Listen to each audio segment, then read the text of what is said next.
A huge thanks to No One That Matters for suggesting their hometown in today's video. I had a wonderful time digging up your backyard burial. Now remember to like, subscribe, and comment your hometown below for a chance to get your hometown featured in one of my videos. Let's go ahead and get the show started, guys.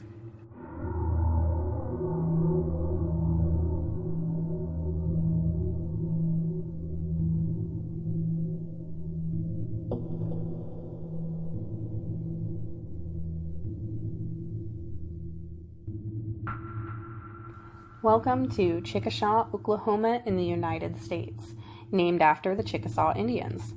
Currently, Chickasha is nothing like it was in the 1940s. Why? Well, let's start with this place. Those in Chickasha now know this place very well.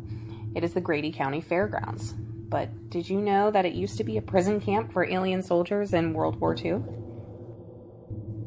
From April 1943 until November 1945, this camp was mainly made up of enemy German Nazi soldiers and Nazi sympathizers. According to an Oklahoma resident who lived near another camp as a boy, the prisoners were said to work in the fields, a huge help to the local farmers, and were even paid a wage of 80 cents a day.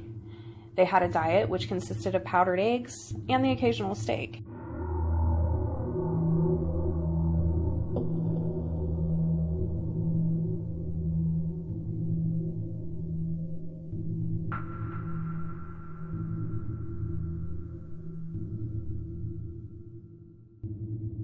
Unruly prisoners, on the other hand, were only given bread and water rations, or even sent to other camps, especially for troublemakers. The camp at Grady County Fairgrounds was actually an extension of what was called the Alva Camp, but later was an extension of the Fort Reno camp. Speaking of Fort Reno, one of the most memorable stories of all of these POW camps scattered all over Oklahoma took place here. A prisoner at this camp by the name of Johannes Kunz eventually became an informant for the U.S. military at his own camp. He would pass valuable information gathered from spying on fellow prisoners by handing notes to a doctor stationed at the camp during sick calls, who would then pass the note further along the spy chain.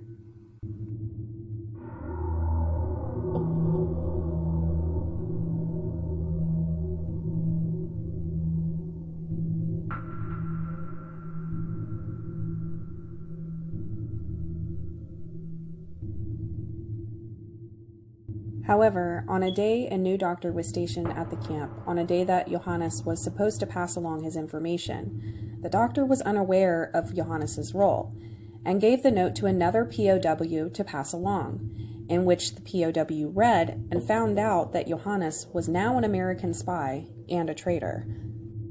After informing his fellow POWs of Johannes's treachery, the POWs held their own official trial for him, a kangaroo court, if you will, on November 4th, 1943. Immediately after being found guilty, around 200 men began beating Johannes in the mess hall of the camp.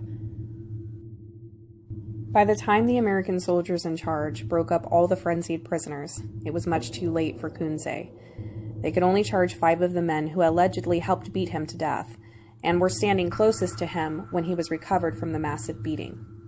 These men were Walter Beyer, Berthold Seidel, Hans Demme, Willie Scholes, and Hans Schomer.